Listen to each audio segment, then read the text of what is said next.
মহিলাটা সরাসরি সামনে পড়েছে, আমি একবার চোখ তুলে দেখে চোখটাকে সাথে সাথে অবনত নিচুর দিকে করে নিলাম। একবার জোরে বলুন। আল্লাহ নবী বললেন, বাবা আলী, খুব খেয়াল করে বলো, দ্বিতীয়বার তাকাওনি তো? খুব ভালো করে খেয়াল করো। আল্লাহ নবী কোনে যারা সাহাবী শেরে খোদা হযরতে আলী কাররামাল্লাহু ওয়াজহাহু হুজুর আমার চোখ দুটো বন্ধ করে খেয়াল করতে লাগলেন। আবার চিন্তা করছে, দেখেন কলার কাঁদি গোনার সময়, কলা গোনার সময় গুনে গুনে গুনে গুনে একবার গোনা হয়ে গেলে খরিদ্দার বলে আরেকবার গোনে। কথা ঠিক না বুঝলে বলেন? এটা বলে না, বলে না। একবার গুনে যেটা হয়েছে দ্বিতীয়বার গুনে সেইটাই হচ্ছে। দ্বিতীয়বার গুনতে বললেন কেন?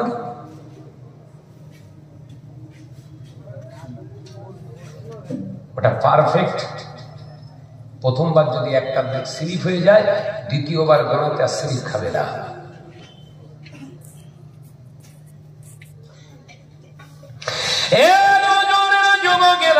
ছেলেরা, বাচ্চারা, আল্লাহ নবী জানেন আমার আলী এমন কাজ আর করতে পারে না। দ্বিতীয়বার কোন মহিলার দিকে তাকাবেন না। কিন্তু নবী প্রসেস শিখিয়ে দিয়ে গেলেন, ও বাবা আলী, তুমি আর একবার খেয়াল করে দেখো। শেরে খোদা হযরতে আলী কাররামাল্লাহু ওয়াজহাহু হুজুর আমার খেয়াল করে বললেন, ইয়া রাসূলুল্লাহ, হাবিবাল্লাহ, হুজুর আমি একবারের বার দ্বিতীয়বার তাকাই না। আল্লাহ নবী বললেন, ভালো করেছো বাবা আলী, দ্বিতীয়বার তাকাওনি, খুব ভালো করেছো। কারণ দ্বিতীয়বার তাকানোটা ওটা তোমার তাকানো হতো না, ওটা ইবলিসের তাকানো হতো।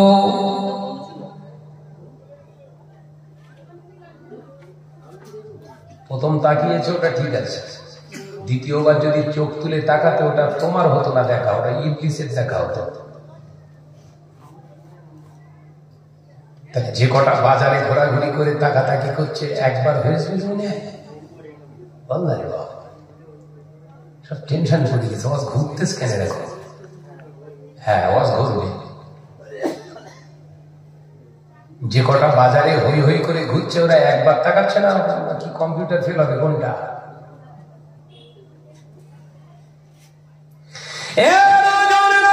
যুবকেরা, ছেলেরা, বাচ্চারা, পর্দানিশীরা, মা ও বোনেরা, আল্লাহ নবী দোজানের বাদশাহ হাবিবুল্লাহকে, নবী জনাবে মুহাম্মদুর রাসূলুল্লাহকে সকলে বলি সাল্লাল্লাহু আলাইহি ওয়াসাল্লাম পাক জবানে জানিয়ে দিলে এমন একটা দিন আসবে, সময় আসবে, যেদিনে দেখতে পাওয়া যাবে নারী পুরুষের ভিতরে আর লজ্জা থাকবে না।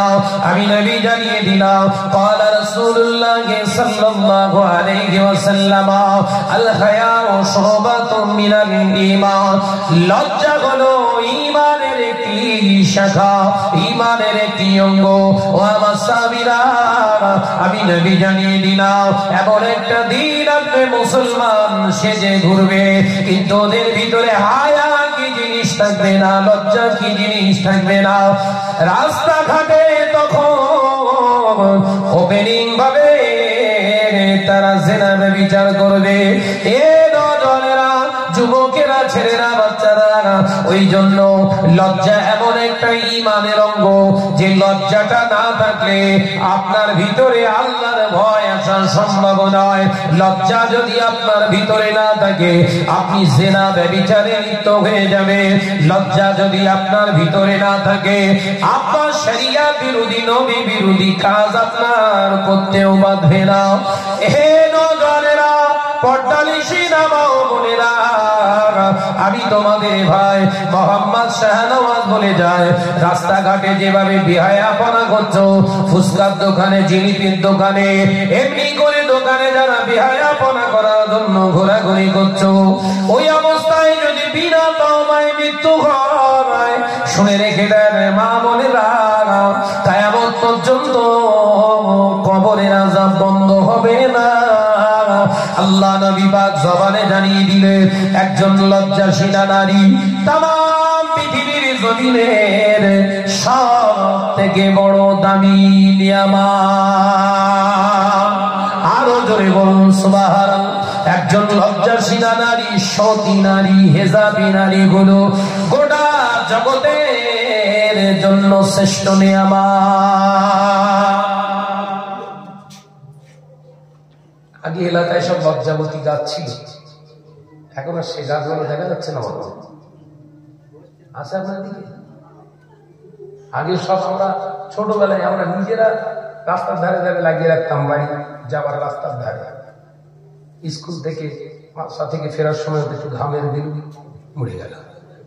কত বলছেন এখানে? সেই এলাকায় খুব একটা দেখা যাচ্ছে না, কেন জানেন?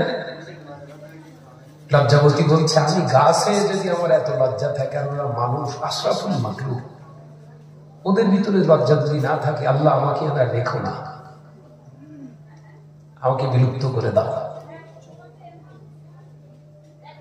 সেই গাছগুলো এখন বাঁকুড়ায় জলসায় গিয়ে দেখি, সেই জঙ্গল, গড়বেতা জঙ্গলে, পশ্চিম মেদিনীপুর গড়বেতা জঙ্গলমহল, ওদিকে জলসা গেলে জঙ্গল ঘুরি মাঝে মাঝে, সেখানে দেখি যে বনের ভিতরে সেই সব গাছ হয়ে আছে। ওরাও সব পালিয়ে গেছে। এই লোকালয়ে আর থাকতে যাচ্ছে না ওরা। এত নির্লজ্জ, বেহায়া, এত খারাপ এদের ভিতরে এনে ফেলেছে, গাছ পর্যন্ত পালিয়ে যাচ্ছে। আগে ছোটবেলায় দেখতে পাওয়া যেত এলাকায় এসে মাকাল ফল, টকটকে একদম বাংলি, ওর ভিতরে বিড়ালের পায়খানা। কথা বলে দেখেন, ও পিস আর দেখা যাচ্ছে না। বলো দেখা যাচ্ছে কেন? বলেন, ও একটা আল্লাহর নিয়ামত। ও বলছে আল্লাহ আমি আর থাকবো না। এই আমার চেহারাটা এখন এই আশরাফুল মাখলুকাতের ভিতরে ঢুকে গেছে। এদের ওপরটা ভালো, ভিতরে পুরো যত শয়তানিয়াত, যত বিড়ালের পায়খানা। কথা বলছি না কেন? সব টেনশনে পড়ে যাচ্ছেন নাকি? হ্যাঁ, অসুবিধা হচ্ছে? নামাজ পড়ছে, রোজা করছে, হজ করছে, যাকাত দিচ্ছে, আল্লাহ আল্লাহ জিকির করছে। ও নওজওয়ানেরা মসজিদ বানাচ্ছে, আপনার মাদ্রাসা বানাচ্ছে, অথচ গরিবের মাল, গরিবের হক গুলো মেরে মুচড়ে খাচ্ছে। চরিত্রকার পাওনাদারের পাওনাটা মেটায় না, হকদারের হকটা মেটায় না। এরা নামাজ কালাম রোজা করে মনে করছে জান্নাতে চলে যাব। এ নওজওয়ানেরা, যুবকেরা, ছেলেরা, বাচ্চারা, এদের এই কৃষ্টি কালচার থেকে আল্লাহর বড় বড় নিয়ামত, যেগুলো মানুষের এক্সাম্পল দেওয়ার জন্য, জ্ঞান সংরক্ষণ করার জন্য, জ্ঞানকে প্রশস্ত করার জন্য আল্লাহ দুনিয়ার জমিনে দিয়েছিলেন, এই বড় বড় নিয়ামত গুলো আস্তে আস্তে উঠে যাচ্ছে। আল্লাহ নবী পাক জামানে জানিয়ে দিলেন, এটাও হলো কিয়ামতের আলামত। ও নওজওয়ানেরা, দামি দামি খাবার খাবে, স্বাদ পাবে না। দামি দামি খাবার খাচ্ছে, টেস্ট আছে। আগে ইলিশ মাছ গ্রামে রান্না করলে, দক্ষিণ আড়বেলিয়া গ্রামে কারোর একটা বাড়িতে ইলিশ মাছ রান্না হলে আজ থেকে 35-40 বছর আগে এলাকার অন্তত 20-30টা ঘর জানতে পারবে ইলিশ কোথাও হচ্ছে। এই কথা বলছেন না কেন? এখন যে ইলিশ খাচ্ছে ও নিজে বুঝতে পারছে না ইলিশ না শোল। এই কথা ঠিক না বুঝে বলেন না? আরে আমি এদিনকে 1600 টাকা কেজি ইলিশ, 1.5 কেজি ওজন। বলছে ভাইজান বিরাট ভালো মাছ হবে। মাছওয়ালা ও তো ওদের ব্যবসা, মিথ্যে কথা বলবি। ভাইজান নিয়ে যা, 1600 টাকা কেজিটা দে। বাজারে যা টাকা নিয়ে গেছিল সে একটা ইলিশ মাছ সব খেয়ে ফেলেছে। বাড়ি এসে দিদিকে বললাম, ভালো করে ঝোল করো দেখি, ইলিশ বহুত দিন খাওয়া হয়নি, ঈদই আজকে শোটাবো ভাত। বুঝতে পেরেছেন? সে খাবার সময় খুশবু, ভাজার সময় তো খুশবু নেই, বিপদে পড়ে গেল, বোধহয় টাকাগুলো সব গেল। যে ভাত দিয়ে খাওয়ার সময় খাচ্ছি, তা মনে হচ্ছে এর থেকে রুই মাছ কিনে এনে বাড়ি রাখার দরকার ছিল, আমার টাকাটাই শেষ হয়ে গেল। নবী বলছে, নবী বলেছে কি, আল্লাহ নিয়ামত, এই স্বাদ, টেস্ট আর থাকবে না। কখন থাকবে না? মানুষ যখন ওপরটা ভালো সাজবে, ভিতরটা টোটালটাই কালো, পুরো মাকাল ফল। আস্তে আস্তে এদের ভিতর থেকে নিয়ামত, স্বাদ এদের ভিতরে আর থাকবে না। কিয়ামতের আলামত। মানুষগুলো নামাজ পড়বে, রোজা করবে, হজ করবে, যাকাত দেবে, মসজিদ বানাবে, টুপি পরবে, জুব্বা পরবে, আমি রাসূলুল্লাহ থেকে তারা ফেভার লেবাস তারা পরিধান করবে, কিন্তু মসজিদ ভর্তি মুসল্লি দেখা যাবে, ইমানদার পাওয়া যাবে না। এই কথা বুঝতে পারছেন তো নাকি? নামাজ পড়ছে কারা থাকে?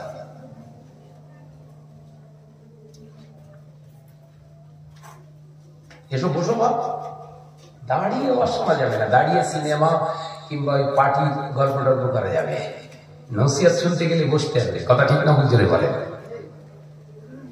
এসব বসো।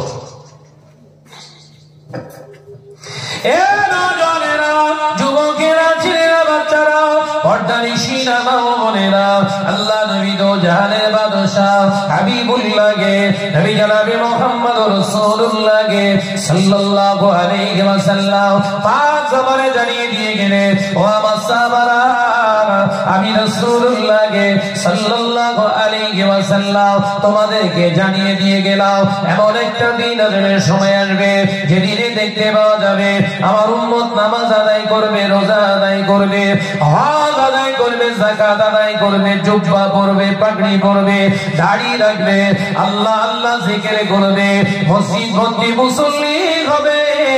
ও আমার সাহাবারা, কিন্তু এই মুসল্লিদের ভিতরে ঈমান পাওয়া যাবে না, ঈমানদার পাওয়া যাবে না। আল্লাহ নবী বললেন দুটি কারণ। এক নাম্বার হলো আমার উম্মতের ভিতরে সুদ বাসা বেঁধে ফেলবে, মুসলমান সুদ খাবে, মুসলমান পরিচয় দেবে, সুদের টাকা যেমন খাবে ওই রকম টাকার বিনিময়ে সুদের টাকা দেবে। শুরু হয়ে গেছে না? এই অ্যাকশনটা শুরু হয়েছিল, আপনি জোরে বলেন না রে বাবা। আপনাদের দক্ষিণ আর্মেনিয়ায় হয়েছে বাবা, এই তো কাজ শুরু হয়ে গেছে। মসজিদ গুলো হবে বিউটিশিয়ান, কালারফুল মসজিদ। মসজিদ তৈরি করা হবে আল্লাহর রেজামন্দির জন্য নয়, আল্লাহর খুশি করার জন্য নয়। মসজিদটা নির্মাণ হবে লোক সমাজে নাম কেনার জন্য। ওই মসজিদগুলো নির্মাণ করা হবে আল্লাহর রেজামন্দির জন্য নয়, যার কারণে সমাজকে দেখানোর লক্ষ্যে মসজিদ নির্মাণ করা হবে, যার কারণে ওই মসজিদ নির্মাণের অর্থটা হালাল আর হারাম বাঁচা হবে না। বুঝলাম? শুরু হয়ে গেছে সব। মসজিদ তৈরি করার জন্য আর হালাল হারাম বাঁচা হচ্ছে না। অধিকাংশ মসজিদ পরিচালনা করছে সব বেনামাজি। এই কথা বলছেন না কেন? চুপ করেছেন কেন? টেনশনে পড়ে গেছে নাকি? অধিকাংশ মসজিদ কমিটি সেক্রেটারি কে হবে না দাঁড়িয়ে দাঁড়িয়ে পেশাব করে দিয়ে, কেশিয়ার হবে কে 5 ওয়াক্ত নামাজের ধার ধারে না যে, মসজিদের প্রেসিডেন্ট হবে কে 5 ওয়াক্ত নামাজের ধার ধারে না যে, মসজিদের কেশিয়ার হবে কে এলাকার টপ র্যাঙ্কের সুদ খুঁজছে। এরা সব এখন মসজিদের সেক্রেটারি, কেশিয়ার, প্রেসিডেন্ট। এক জায়গায় ওয়াজ করেছি, ফোন করে হুমকি দিচ্ছে, এবার এলাকায় আসেন বুঝিয়ে দিচ্ছি। দেখেছে দেখেছে? তাই বললাম ওইসব হুমকি টুমকি দিস নে ভাই, আমি সেই ধরনের পড়াশোনা করিনি যে তোর হুমকিটা আমি আবার লুকিয়ে পড়বো। জীবন চলে যাবে, অন্যায়ের কাছে কোনো আপোষ নয়। এ কথা ঠিক না বুঝলে বলে? জীবনের থেকে জবান ইমানের দাম বেশি আমার কাছে, আমি আমার জীবনের বেশি মূল্য দেই নেই। ভাইরা, আমার নজনেরা, যুবকেরা, ছেলেরা, বাচ্চারা, পর্দানিশীরা, মা ও বোনেরা, আল্লাহ নবী দো জাহানের বাদশাহ হাবিবুল্লাহকে, নবী জনাবে মুহাম্মদুর রাসূলুল্লাহকে সাল্লাল্লাহু আলাইহি ওয়াসাল্লাম নবী আমার মক্কা থেকে হিজরত করে মদিনার দিকে রওনা হয়ে গেলেন। সঙ্গে সিদ্দিক আকবর এবং ওই সওয়ারি আল কাসওয়া নামক উটটার আমার নবীর পিঠে সওয়ারি হচ্ছে। কখনো আবু বকর উঠছে, কখনো রাসূলুল্লাহ নিচে, কখনো আবু বকর উপরে, কখনো রাসূলুল্লাহ উপরে, কখনো আবু বকর নিচে।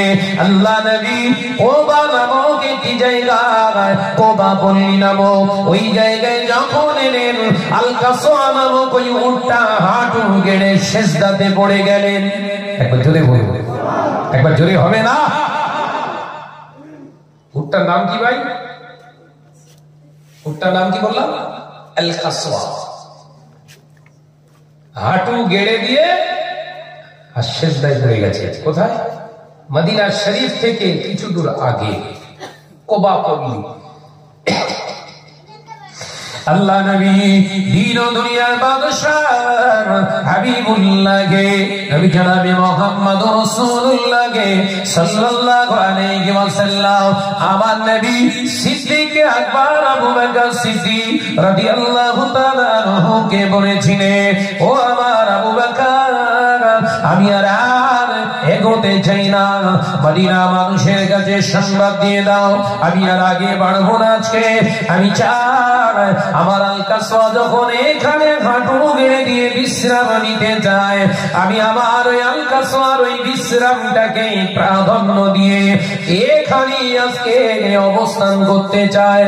কারণ আল কাসওয়া প্রাণী হতে পারে ও নবী আলী। একবার জোরে বলেন না, ওমা আরসালনাকা ইল্লা রাহমাতাল লিল আলামিন। তামাম কায়নাতের জন্য নবী হলো রহমত। একবার জোরে বলেন, জোরে বলেন। অর্থাৎ উট ওখানে বিশ্রাম চাইছে, আমি রাসূলুল্লাহর বিশ্রামটা কি প্রাধান্য দিলাম, এখানে আজকে থাকো। হ্যাঁ, চাচা নাগর দিতে গেছে, নাগর তার ভিতরে দুটো ষাঁড়ের ভিতরে দুটো বলদের ভিতরে একটুখানি একটা দুর্বল, হাঁটতে পারছে না, চাবুক দিয়ে মারছে, হাঁটতে পারছে না। পাশে সেই মই পড়েছিল, ওই দিয়ে এমন জোরে সজনে মাথায় মেরে যেই সে মরে গেল একদম। নামাজ পড়ে চাচা বিরাট 5 ওয়াক্ত। এও নামাজি না জন্তু জানোয়ারও? এই কথা বলছে না কেন? আপনার পোষা পশুটা যদি জন্তু জানোয়ারটা আপনার কথা অনুযায়ী না চলছে, আপনার অবাধ্য, উচ্ছৃঙ্খল, বিশৃঙ্খল, হিংস্র হয়ে গেছে, আপনি প্রয়োজনে বিক্রি করে দেন। শরিয়াত দুটো অপশন দিয়েছে। কটা? তাই জোরে বলেন, জোরে বলেন। দুটো অপশন, আপনি হয় বিক্রি করে দেন, নতুবা তাকে জবাহ করে দেন। ওকে আঘাত করে করে মেরে মেরে দগ্ধ করতে বলেছে কে? তোমার, তুই মুসলমান? চাচা মনে করছে কপাল কালো করে ফেলেছি, আমার আর উঠতে পারবে না কেউ। কবরে ঢুকে দেখ, ওই গরু তোর ঘাড়ে চাপাবে। কথা বুঝতে পারবেন? এরা মারছে না নাই? সমাজে এরকম মানুষ আছে না নাই? জোরে বলেন। গরু ছাগল যাদের বাড়িতে আছে দেখবেন, ওদের উপর পেটাচ্ছে তো পেটাচ্ছে, ওফ, ছটফট ছটফট করছে। ইবলিসের চরিত্র এরকম হয়ে গেল। মুসলমান শাস্ত্র দুটো অপশন, তোমার কথা মানছে না পশু, বিক্রি করে দাও। তোমার কথা যখন মেনে চলছে না, পছন্দ হচ্ছে না, বিক্রি করে দাও। ওকে কষ্ট দিচ্ছ কেন? স্বামী স্ত্রীর ভিতরে বনিবনাত হচ্ছে না, মনোমালিন্যতা এসে গেছে, বোঝান। অপশন ক্রস করছে, ডিভোর্স দাও। ওকে রেখে যন্ত্রণা দেওয়া যাবে না। এই কথা বুঝতে পারছেন না নাকি? শরিয়াত অপশন দিয়েছে। আজকে মুসলিম সমাজ এইগুলোই তো শেষ করে ফেলেছে। নবী পাক সাল্লাল্লাহু আলাইহি ওয়াসাল্লাম বললেন, পশুদেরকে কষ্ট দেওয়া যাবে না। ওই জন্য পশু জবাই করার শর্ত হলো 4টি। কটা? জোরে বলেন, জোরে বলেন। জানেন তো নাকি সব হুজুর জবাই করে? কথা বলছেন না? বাড়িতে জামাই এসেছে আর জামাইয়ের মুরগি খাওয়াবে, হাঁস খাওয়াবে, শাশুড়িকে দৌড়চ্ছি ইমাম সাহেবের কাছে, হুজুর আমার তো একটুখানি জবাই করে দেন। হুজুর দেখে নিল অমুকের বউ বেশ ভালোই দেখতে। কথা বলছে না কেন? এই বজ্জার আঘাত পড়েছ না পড়িনি? কারণ শরিয়াত বলেছে ইমাম সাহেব জবাই না করলে খেতে পারবি না। ওই যে বিবিটা, যে ভাবিটা, যে চাচিটা মুরগি নিয়ে হাঁস নিয়ে দৌড়চ্ছিল, শরিয়াত বলছে নিজেও জবাই করতে পারবে। একবার জোরে বলুন না, একবার জোরে হবে না? ইসলামটাকে কতটা কঠিন করে ফেলেছে দেখেছে? ও নিজে বাড়িতে জবাই করবে। রাসূলের একজন সাহাবী মহিলা এসে বলছে, ইয়া রাসূলুল্লাহ, আমার উটের সমস্ত দল থেকে একটা উট খুব বদমাইশি করে ছুটে পালিয়ে যাচ্ছে, হুজুর আমি ধরতে পারছি না, ওকে মনে করছি কি করব ভেবে পাচ্ছি। আল্লাহ রাসূল বললেন তুমি যাও, ও যেখানে ওকে ধরে পাবে ওখানেই তাকে নাহার করো। নাহার বোঝেন তো? উটকে আগে নাহার করতে হয়, ছুরি দিয়ে গোড়ার দিকে আগে খোঁচা মারতে হয়, ওইখানে দিলে রক্তটা বেরোলে দেখে উট এমনি শুয়ে পড়ে, ওটাকে নাহার বলা হয়। সাহাবী মহিলা, রাসূলুল্লাহ ইচ্ছা করলে মহিলাকে বলতে পারতেন মহিলা জবাই করছে উট। আর আমাদের শরিয়াত ইসলাম এত কঠিন করে ফেলেছি, ঘরের বউ জামাই এসেছি, যা মান সম্মান আর কিছু থাকবে না, দৌড়ো। হাসলে দৌড়চ্ছে ইমাম সাহেব হুজুরের কাছে, খোঁজ খোঁজ খোঁজ খোঁজ খোঁজ। ইমাম সাহেব খতম করতে কোথায় চলে গেছে, এসে পাইনি, বলছে ইমাম সাহেব আর ভাত দেবো না। ঠিক তো নাকি জোরে বলো? আরে ভাই আমি আমার লাইফের অভিজ্ঞতার কথা বলছি, মনে করছেন তৈরি করে বলছি, আমার লাইফের অভিজ্ঞতা করে বলছি। আমি তখন হাওড়া জেলায় ওখানে আমার স্টুডেন্ট লাইফ, তখন ক্যালকাটা ইউনিভার্সিটিতে তখন আমি MA করছি।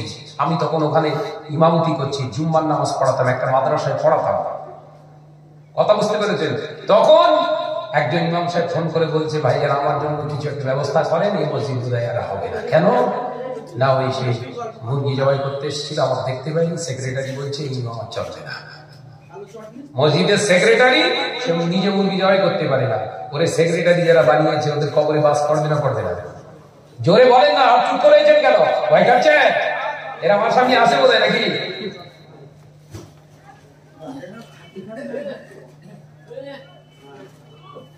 আসলে এগুলো তো ওয়াজ মাহফিলে শিক্ষা দেওয়ার দরকার ছিল, এগুলো তো আমরা ওয়াজ করিনি। কিছু আলেম ওয়াজ করছে, এক আলেমকে অদ্ভুতবা দিচ্ছে, একটা কথা বলে যাচ্ছে এমন দিচ্ছে, দর্শক যারা ওর ভক্ত আজকে যা দিলগুলো সাজিয়ে দিল একদম দিল খুশ। 1.5 ঘন্টা ওয়াজ করবে, 45 মিনিট পরনিন্দা গিবদে চলে গেছে, একদম স্টেজে তুলবেন না, সব অখাদ্য কুখাদ্য। ভাই আমার নজনেরা, জবাইয়ের শর্ত হলো 4টে। কটা? শিখেলেন বাড়ির ঘাস মুরগি নিজে জবাই করবে।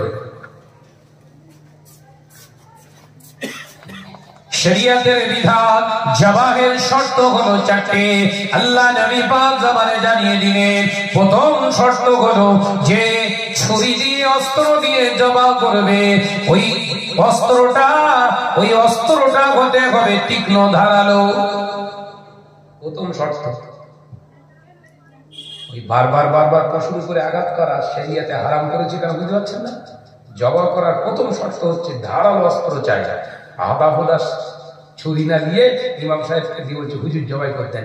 ইমাম সাহেব দেখে পুরো কিচ্ছু না, ভাব মনে হচ্ছে কাজ হচ্ছে। ইমাম সাহেব বিসমিল্লাহ আল্লাহু আকবার, হাসলাম, গাড় ঘুরিয়ে দেখছি। এই কথা বলছে না কেন? ইমাম সাহেব বলছে সভ্যরা আসে, ঘাড় ঘুরিয়ে দেখছি, কোথায় গেলে ফেলে দে, ব্যাস করতে করতে পুকুরে লেগে গেল। ওই পশুর গোশত খাওয়া শরিয়াতে মাকরুহ। বারবার জবাই করে বারবার পুচিয়ে জবাই করা, এটা শরিয়াত নিষিদ্ধ করেছে। ওর গোশত খাওয়া শরিয়াত আপনার সম্মতি দেয় না। কিছু অভ্যেস খারাপ আছে, দেখুন কুরবানির সময় গরু জবাই করার পরে গরুটা অনেকক্ষণ ধরে নড়ছে, তেজানি গরু, ছাগল নড়ছে, ছোট্ট একটা চাকু দিয়ে সেই ক্ষত জায়গায় বারবার খোঁচাচ্ছে, হারাম, ওর গোশত খাওয়া হারাম। এই কথা বুঝতে পারছেন নাকি? সব শেষ হয়ে গেল। গরু কুরবানি হয়নি, দাঁড়িয়ে আছে, চামড়া বিক্রি হয়ে গেছে। আপনি কি হয়? গরু দাঁড়িয়ে আছে, কুরবানির গরু, ব্যাপারীর কাছ থেকে চামড়া নিয়ে বসে আছে, চলবে? এই কথা বলছে, সব চুপ করেছে, সব ধরা পড়তে বোধহয় নাকি? এরা হচ্ছে, চলবে না। হুজুর কেবলা আপনি এই অস্ত্র রিপিট করে করতে বলবেন। ভাইরা আমার নওজওয়ানেরা, যুবকেরা, ছেলেরা, বাচ্চারা, পর্দানিশীনা মা ও বোনেরা, তাহলে জবাইয়ের শর্ত হলো 4টে।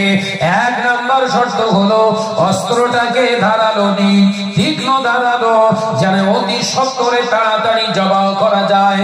দ্বিতীয় নম্বর শর্ত হলো বিসমিল্লাহি আল্লাহু আকবার পড়া। ছুরি চালানোর আগে বিসমিল্লাহি আল্লাহু আকবার পড়া। দ্বিতীয় নম্বর শর্ত হলো দুই ধারের রগ আর শ্বাসনালীকে কর্তন করা, কেটে দেওয়া। আর 4 নম্বর শর্ত হলো দাম্মে মাসফু, প্রবাহিত রক্তটাকে বের করে দেওয়া। একবার জোরে বলুন না সুবহানাল্লাহ। জবাই করা কঠিন হলো? নামাজি বেনামাজি হলো? শর্ত হলো 4টে। ওই নামাজি বেনামাজির আমি কিছু এসছে? হ্যাঁ, এবারে তার তাকওয়ার মাসলা আছে। তাকওয়া, যারা তাকওয়া পরেজগারিতা করে তারা ওই বেনামাজির হাতে জবাব করার গোশত থেকে নিজেকে মাহরুম করে রাখবে। কথা বুঝতে পারছেন না? নাকি এটা তাকওয়াদারদের জন্য আলাদা মাসলা। শেখা গেল কিছু নাকি আবালে ধরবেন? আবালে ধরবেন নাকি? সাবধান হন। যুবকেরা, ছেলেরা, বাচ্চারা, আল্লাহ নবী দো জানের বাদশাহ হাবিবুল্লাহকে, নবী জনাবে মুহাম্মদ রাসূলুল্লাহকে সাল্লাল্লাহু আলাইহি ওয়াসাল্লাম নবী আমার দেখতে পাওয়া যায়। আল্লাহ নবী, দয়ার নবী, রাহমাতাল লিল আলামিন আল কাসওয়ার ওই বসার জায়গাটায় রাসূলুল্লাহ বেঁধে দিলেন। আল কাসওয়াকে বেঁধে দিয়ে হযরত আবু বকর সিদ্দিক রাদিয়াল্লাহু তাআলা আনহুকে বললেন, ও বাবা আবু বকর, তাবু নির্মাণ করো। তাবু তৈরি করলেন। আল্লাহ নবী এমনি করে কোবা পল্লীতে এসে গেছেন। সংবাদটা মদিনার জমিনে পৌঁছে গিয়েছে। মদিনার আবাল বৃদ্ধ সকলে কচি বাচ্চা সহ রাসূলুল্লাহর দেখার জন্য চাতক পাখির মতো চেয়েছিলেন। নবী আমার কোবা পল্লীতে এসে গিয়েছে, সংবাদ পেয়ে গিয়েছে। সাহাবায়ে কেরামেরা, মদিনাওয়ালারা পাগলের মতো ছুটে ছুটে আসতে লাগলেন। আল্লাহ নবী ওখানে 4 দিন, কোন রিওয়ায়েতে 7 দিন, কোন রিওয়ায়েতে 24 দিনের বর্ণনা করা আছে। আল্লাহ নবী ওখানে অবস্থান করেছিলেন কোবা পল্লীতে। দয়ার নবী রাহমাতাল লিল আলামিন ওই যে ঘন্টায় আল কাসওয়া নামক উটটা নিজেকে বসিয়ে রেখেছিলেন। আল্লাহ নবী বলেছিলেন, ও আমার সাহাবারা, ও মদিনার মানুষেরা, আমি রাসূলুল্লাহ চাই এই যে জায়গায় আমার আল কাসওয়া বসেছে, সিজদা করেছে, আমি নবী চাই এই জায়গায় একটা আল্লাহর ঘর, মসজিদ বানাতে। জোরে বলুন সুবহানাল্লাহ। এই জায়গায় একটা আমরা মসজিদ নির্মাণ করতে চাই। সাহাবায়ে কেরামদের মধ্যে একজন বললেন, হুজুর, এই যে জায়গায় মসজিদ বানাবেন, এই জায়গাটা দুটো এতিম বাচ্চা। যে জায়গায় আপনি মসজিদ নির্মাণ করবেন, আপনার মনটা চেয়েছে ইয়া রাসূলুল্লাহ হাবিবাল্লাহ, মনে কিছু নেবেন না, এই জায়গাটার মালিকানাধীন যারা, তারা দুটো শিশু বাচ্চা ইয়াতীম। রাসূলের মন খারাপ হয়ে গেল। এতিমকে নিঃস্ব করে দিয়ে আমি মসজিদ বানাবো? আল্লাহ নবী দো জানের বাদশাহ হাবিবুল্লাহ নবী জনাবে মুহাম্মদ রাসূলুল্লাহ সকলে বলি সাল্লাল্লাহু আলাইহি ওয়াসাল্লাম। নবী আমার যখন মনটা খারাপ হয়ে গেল, পাশে দাঁড়িয়ে থাকা হযরতে আইয়ুব আল আনসারী রাদিয়াল্লাহু তাআলা আনহু, আবু আইয়ুব আল আনসারী রাদিয়াল্লাহু তাআলা আনহু হুজুর আমার বললেন, ইয়া রাসূলুল্লাহ হাবিবাল্লাহ, হুজুর চেয়ে দেখো, ওই দুটি বাচ্চা ছেলে এসে গিয়েছে। ওই দুটি বাচ্চা এসে দৌড়ে রাসূলুল্লাহর কাছে এসে সালাম দিলে, আসসালামু আলাইকা ইয়া রাসূলুল্লাহ হাবিবাল্লাহ, আমরা শুনলাম এই জায়গায় আপনি মসজিদ নির্মাণ করবেন। ইয়া রাসূলুল্লাহ হাবিবাল্লাহ, আমার আব্বা নাই, আমার আব্বা নাই, আমার আম্মা আছে, কিন্তু অন্য জায়গায় সংসার করার কারণে আমাদের যত্ন তেমন আমরা পাই না। আল্লাহ নবীর চোখে পানি চলে এলো। দয়ার নবী বললেন, চিন্তা করো না, তোমাদের বাপ নাই কথা তোমরা বলো না, তোমাদের মা নাই কথা তোমরা বলো না। এই আমার এতিম বাচ্চারা, শুনে রেখে দাও, যার কেউ থাকে না, তার আল্লাহ আল্লাহ রাসূল আছে। একবার জোরে বলে, যার কেউ নাই আল্লাহ আল্লাহ রাসূল আছে। আল্লাহ আল্লাহ রাসূল যার আছে দুনিয়ায় কারোর তার প্রয়োজন হবে না। একবার জোরে বলে। দুইজন বাচ্চা বলে, ইয়া রাসূলুল্লাহ হাবিবাল্লাহ, আমাদের কথা নিতে হবে কি এই জায়গা আমরা লিল্লাহিয়াতের জন্য, মসজিদের জন্য আমরা দেব। একবার জোরে বলুন, একবার জোরে হবে না? আমরা দান করবো ইয়া রাসূলুল্লাহ। আল্লাহ নবী বললেন, তোমাদের নিঃস্ব করতে দুনিয়ায় আমি আসিনি। একবার জোরে বলুন। গরিবের হক মেরে, মাল মেরে আমি দুনিয়ার জমিনে আত্মসাৎ করতে আসিনি। মসজিদ হবে, এই জায়গাতেই হবে, তোমাদের ন্যায্য পাওনাটা দিয়ে হবে। একবার জোরে বলুন। আমাদের পাওনা মেটাতে হবে, এটাই তো ইসলাম। কথা বুঝাচ্ছেন না? মাদ্রাসার জাকাত, ফিতরা, চামড়ার টাকা, হ্যাঁ, জন্মের তোলা তুলে গরিবের নাম করে ইচ্ছা মতো খরচা করছো। তোর কবরে বাস পড়বে, মাদ্রাসা তৈরি করার পরেও তোর কবরে বজ্রাঘাত পড়বে। এই কথা বলছেন না কেন? ওই টাকাটা কার? জাকাতের টাকা, চামড়ার টাকা, সাদগার টাকাটা, ওই আপনার চামড়া, কুরবানির চামড়ার টাকাটা কার? মাদ্রাসা। সাদগা, কুরবানি, চামড়ার টাকা, জাকাতের টাকা, ওই আপনার ওই বলেন ফিতরার টাকা, এই মাদ্রাসায় দান করা যায় তো? ও তো গরিবের হক, মাদ্রাসা গরিব। কথা বললে তো সে চুপ করে টেনশনে পড়ে। হ্যাঁ, ওই একটা রয়েছে ঘোরানো একটা কল, হিলা করিলা হিলা। আরে হিলা করলেও তো মনে খুঁতখুঁতানি থেকে যায়। 10 লক্ষ টাকা কালেকশন করেছে, জাকাতের টাকা, ফিতরার টাকা, বছরে 10 লক্ষ টাকা কালেকশন করেছে। 20টা এতিম বাচ্চা ধরে নিলাম পড়ছে। ওই 20টা বাচ্চার হাতে 10 লক্ষ টাকা দিয়ে আবার বলছে যে তোরা দান কর। এটার নাম হিলা। টাকাটা তো ওদের, এই 10 লক্ষ টাকায় 20টা ছেলে তো ওদেরকে সামনে নিয়েই তো দাম তুলেছে। কথা বলছেন না কেন? তাহলে ওই 10 লক্ষ টাকা থেকে ওদের হাতে 40টা 1000 টাকা, 20টা 1000 টাকা করে দিয়ে বলা যেত না এটা তোর বাপের হাতে দিস সংসার চালানোর জন্য? এ কথা বলছেন না কেন? ও দেবে না। ও দিয়ে দেখো 10 লক্ষ টাকার কালেকশন করে 60% ওর থেকে কি তুলে নিয়ে পার্সেন্টেজ কেটেছে। কিসের কথা বলে না? হ্যাঁ, কালেকশন যে করেছে ওর থেকে 60% আউট করে দিয়ে, তার মানে 10 লাখ টাকা কালেকশন করলে 6 লাখ টাকা হাওয়া। তো ওদের হাতে দাম দিতে বলেছে কি তোমাদের? সাবধান হও। ওই জন্য দাদা হুজুর পীর কেবলা রাহমাতুল্লাহ আলাইহি যত মাদ্রাসা প্রতিষ্ঠিত করে গেছেন, বলে গেছেন বাবা যাকাত ফিতরার টাকা দিয়ে মাদ্রাসা চালাবে না, তোমরা মাদ্রাসা চালাবে নিজেদের দানের টাকা। যাকাত ফিতরা তো অন্যের হক। কথা বুঝতে হচ্ছে না নাকি? ভাই আমার নওজওয়ানেরা, যুবকেরা, ছেলেরা, বাচ্চারা, পর্দানিশীরা, মা ও বোনেরা, আল্লাহ নবী সাহাবায়ে কেরামদের লক্ষ্য করে বলেছিলেন, ও আমার সাহাবীরা, আমি রাসূলুল্লাহ তোমাদের বলছি, তোমরা কি পারো না এই জায়গাটার মূল্য, ন্যায্য মূল্য দিয়ে, তাদের অর্থ, তাদের পাওনা, তাদের বুঝে দিয়ে এই জায়গাটা কি ক্রয় করে নেওয়া যায় না?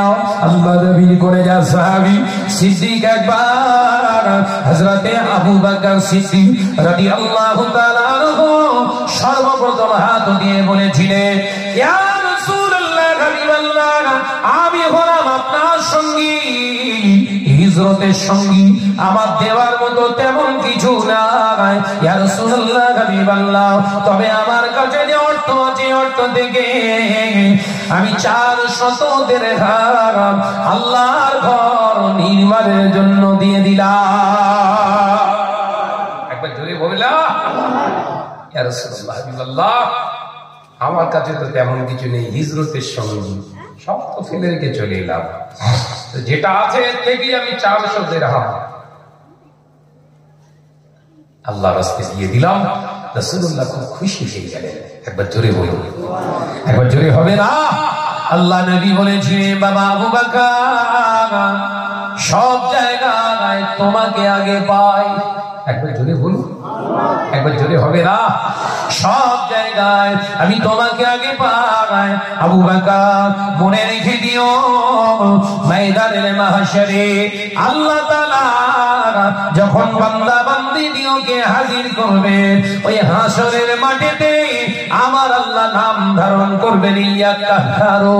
আমি আল্লাহ পাক আল্লাহ তাআলার দরবারে আমার সর্বপ্রথম উম্মতের ভিতরে আমার আবু বকর তোমাকে আমি আল্লাহর কাছে পাঠাবো।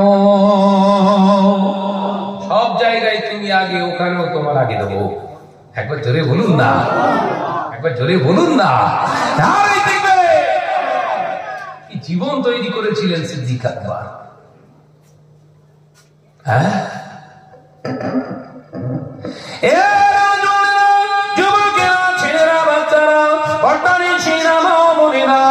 আলোচনা বোঝো। আল্লাহ নবী কলেজার সাহাবীরা একে একে যখন দান করতে শুরু করলে, আল্লাহ নবীর কাছে অর্থ জমা হলো। কিতাবের ভিতরে পাওয়া যায় ওই অর্থের পরিমাণটা এতটাই হয়ে গেল, অর্থের পরিমাণটা এতটাই হয়ে গেল, ওই জায়গাটার যা মূল্য তার থেকে বেশি দান এসে গেল। একবার জোরে হবে না? আর কি জোরে বলুন না সুবহানাল্লাহ। আল্লাহ নবী দো জাহানের বাদশাহ হাবিবুল্লাহ গে, নবী জনাবে মুহাম্মদ রাসূলুল্লাহ গে সাল্লাল্লাহু আলাইহি ওয়াসাল্লামের কলেজার সাহাবীরা একে একে সকলে দান করলেন। আল্লাহ নবী সমস্ত অর্থটাকে নিয়ে দুটি বাচ্চাকে ডাকলেন এবং সাহাবায়ে কেরাম রিদওয়ানুল্লাহি তাআলা আলাইহি আজমাইনদের ডেকে বললেন, তোমরা সাক্ষী থাকো, তোমরা সাক্ষী থাকো, এই দুটি বাচ্চার জায়গাটাকে আমি রাসূলুল্লাহ তিনটি ভাগে বিভক্ত করলাম। দুটি ভাগের ন্যায্য মূল্য দাম আমি তাদের কাছে দিয়ে দিলাম। আর তারা যেহেতু দান করবার নিয়ত করেছিল, যদি তাদের থেকে দান না নিই, আমার উম্মতদের ভিতরে এরকম সিস্টেম তৈরি হয়ে যাবে, যারা ইয়াতীম তাদের দান নেওয়া যাবে না। অর্থাৎ এতিমেরা বড় একটা ইবাদত থেকে মাহরুম হয়ে যাবে। তাই আমি নবী ওই এতিম বাচ্চাদের পক্ষ থেকে একটা হিস্সা দান হিসাবে নিয়ে নিলাম। কিয়ামত পর্যন্ত জানো এতিমেরাও শরীক হতে পারে। একবার জোরে বলুন। ইসলামের প্রথম মসজিদ তৈরি হচ্ছে, শুনছে? মুসলমানদের প্রথম মসজিদ।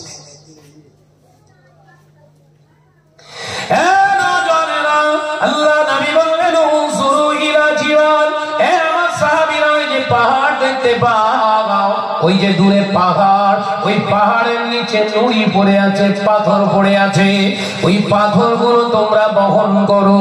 কিছু সাহাবায়ে কেরামদের বলে দিলেন জায়গাটাকে সাফ করো।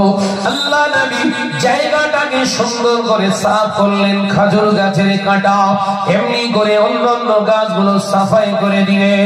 সাহাবায়ে কেরামের এক এক করে পাথর বহন করে আমার নবী দয়ার নবী রাহমাতাল লিল আলামিন এক একটা পাথর, এক একটা পাথর নিজে হাতে করে সাজাতে লাগলেন। একটা রেখা তৈরি করলেন, একটা এলাকা জুড়ে রেখা তৈরি করে দিলেন।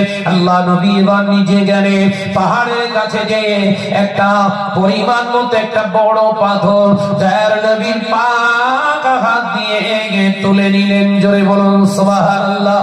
ওই পাথরটা আল্লাহ নবী বুকে জড়িয়ে ধরে টুক টুক টুক টুক টুক টুক করে নিয়েছে। সাহাবায়ে কেরামেরা বললেন, ইয়া রাসূলুল্লাহ, হাবিবাল্লাহ, আপনার কষ্ট হয় আমাদের কাছে, যেন আপনি তো নেতা, আপনি কেন পাথর বহন করবে? আল্লাহ নবী বললেন, আমি নেতা, আমি তোমাদের নেতা, আমি নেতা হয়ে শুধু বসে থাকবো হতে পারে না, তাই আমি নেতার দায়িত্বটা পালন করতে দাও। একবার জোরে বলেন। তাহলে নেতা হতে গেলে পরিশ্রমের দরকার। আমাদের সব নেতা খুন কর খুন কর, এ চুপ করে বসে রয়েছে। খুন যদি করতে তুই কি কর না, এই কথা বলছে লেখা কি অর্ডার করে, ওরা খুন করে। আর গরু খোর গুলো শুধু গুলি করতে বলছে, ও পুরো ঝেড়ে দিচ্ছে একদম বুকে।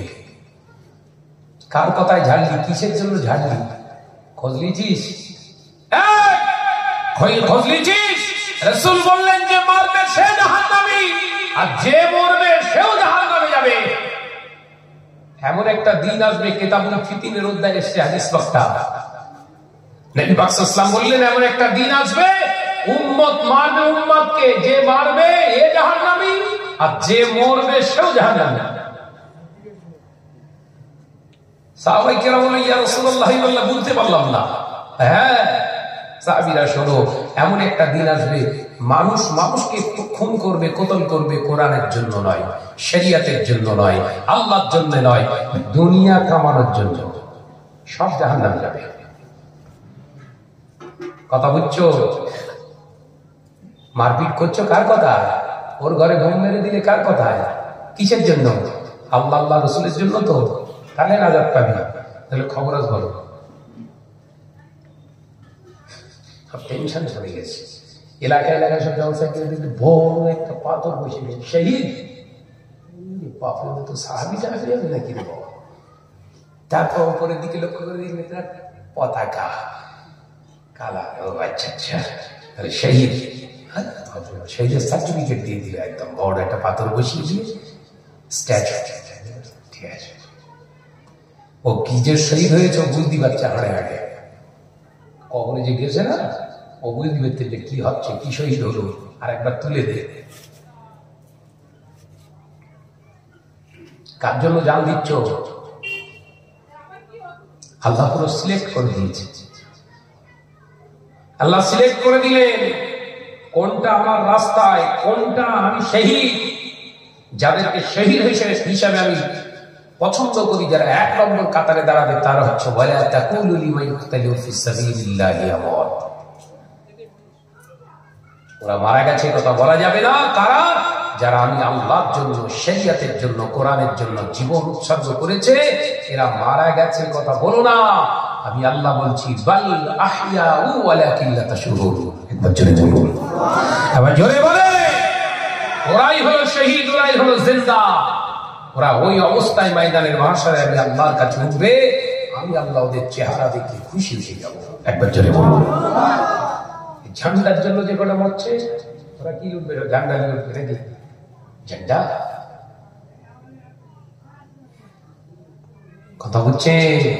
বলতে গেলেই বলে শাহনাজ ভাই বিরাট উল্টো পাল্টা বলে। আর কিছু তেলু বক্তা আছে, এরা বলে ও কিচ্ছু জানে না, খালি খামাখাই এই করেছে। হ্যাঁ, আমি তো কিচ্ছু জানি না, আমি জানতে পারি। এখন 16টা বছর বেকার হয়ে গেল, কিচ্ছু আর জানতে পারলো না। তোরাই জেনেছিস, ওই জন্য তো গোপনে গোপনে সব চাটা শুরু করে দিচ্ছিস। আরাম করে পা না চাটলে তোদের ঘুম হয় না। এই কথা ঠিক না? বুঝলি বলে আরাম করদের পা তোদের চেটে বেড়াতে হবে।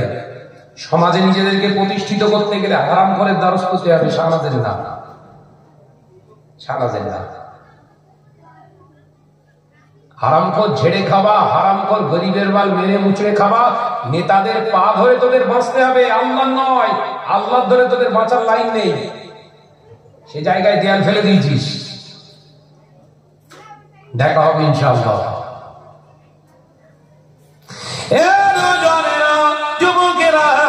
ছেলেরা, বাচ্চারা, পর্দানিশিনা মা বোনেরা, আলোচনা গজল আল্লাহ পাকের নবী, দয়ার নবী রাহমাতাল লিল আলামিন হুজুর মা পাথরটাকে মোবারক হাত দিয়ে বহন করে এনে ওই রেখা তৈরি করা ঠিক সামনের ভাগে মাছ বরাবর ধারেতে রেখে দিলে আল্লাহ নবী রেখে বললেন, ও আমার সাহাবীরা, এটা হলো মসজিদে কোবার মেম্বার।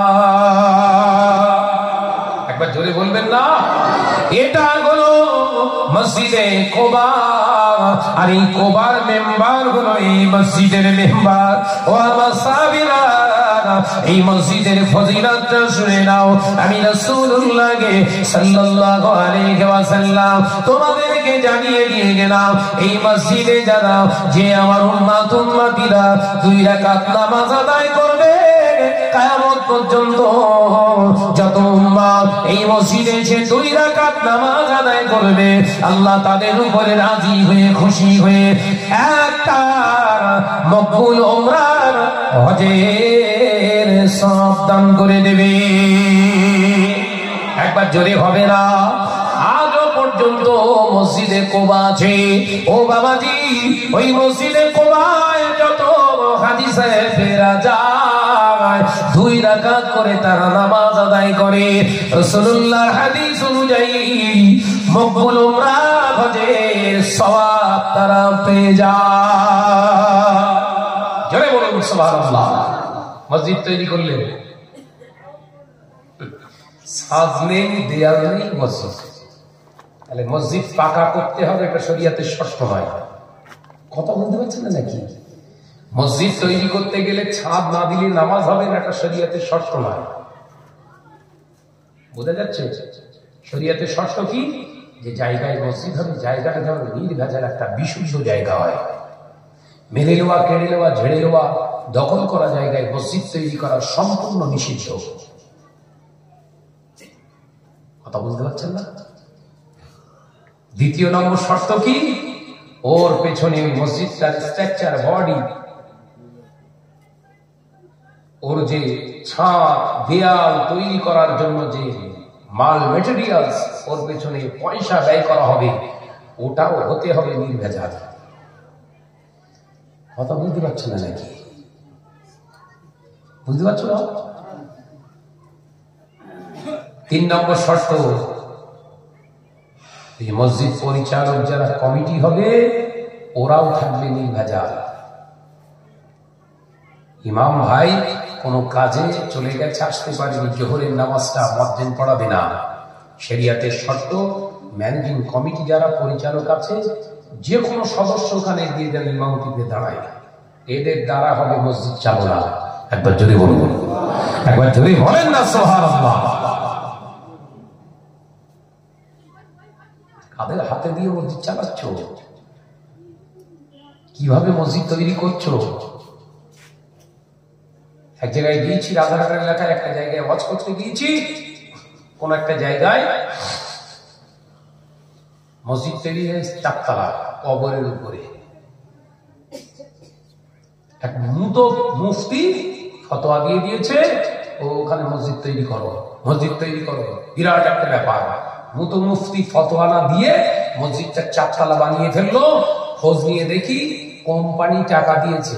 কি পানি বাপ বল না, কোম্পানি, বেশি মানি না, কোম্পানি টাকা দিয়েছে, সেই টাকার 4 তলা কালারফুল বিউটিশিয়ান মসজিদ বানিয়ে দিয়েছে। মুফতি মনে করছে বিরাট কিছু করে ফেলেছি, তোর কবরে বাস পড়বে, একবার কবরে ঢোক। মুফতি, তোর কথায় শরিয়ত চলে, তুই কে? নবীর কথাই চলে শরিয়ত। এই কথা ঠিক না ভুল যদি বলে, নবী যেভাবে বলেছে ওইভাবে করতে হবে। তুই যত বড় বিদ্যান হোস না কেন, তোর খবর আছে। মহাব্বতের সঙ্গে দরুদ আল্লাহুম্মা সাল্লি আলা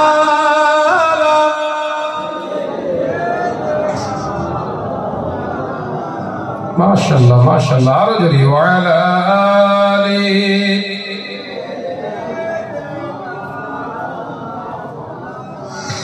একদিন তোমারি নাম মসজিদে হবে এলাম, একদিন তোমারি নাম মসজিদে হবে এলাম। তৈরি থেকো, তৈরি রেখো, কবরের মাল সামান। জোরে বলবেন না, জোরে হবে না। একদিন তোমারি নাম মসজিদে হবে এলান। আল্লাহুম্মা সাল্লি আলা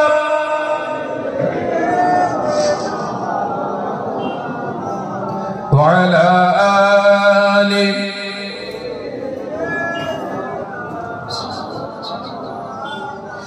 বন্ধু স্বজন আত্মীয় পরিজন পরিয়ে তোমার নতুন কাপড়, বন্ধু স্বজন আত্মীয় পরিজন পরিয়ে তোমার নতুন কাপড় নিয়ে যাবে ওই কবরে, থাকবে না কেউ আপন। একদিন তোমার মসজিদে হবে এলান, একদিন তোমারই নাম মসজিদে হবে এলান। তৈরি থেকো, তৈরি রেখো কবরের মাল সামান। জোরে বলবেন না, জোরে হবে না, নারে তাকবীর। একদিন তোমারই নাম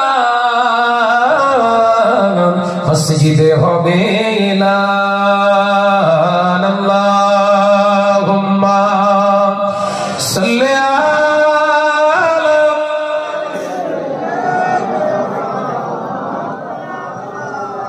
ওয়া আলা আলি।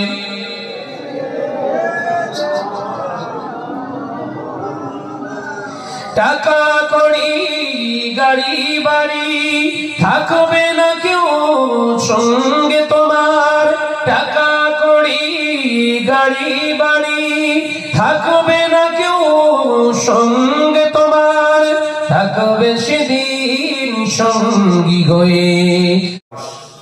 এখন সার্টিফিকেট দিচ্ছে চাঁদাখোররা, যে কোরআন শরীফ পড়তে পারে না আর ওই ইবাদত করতে পারে না।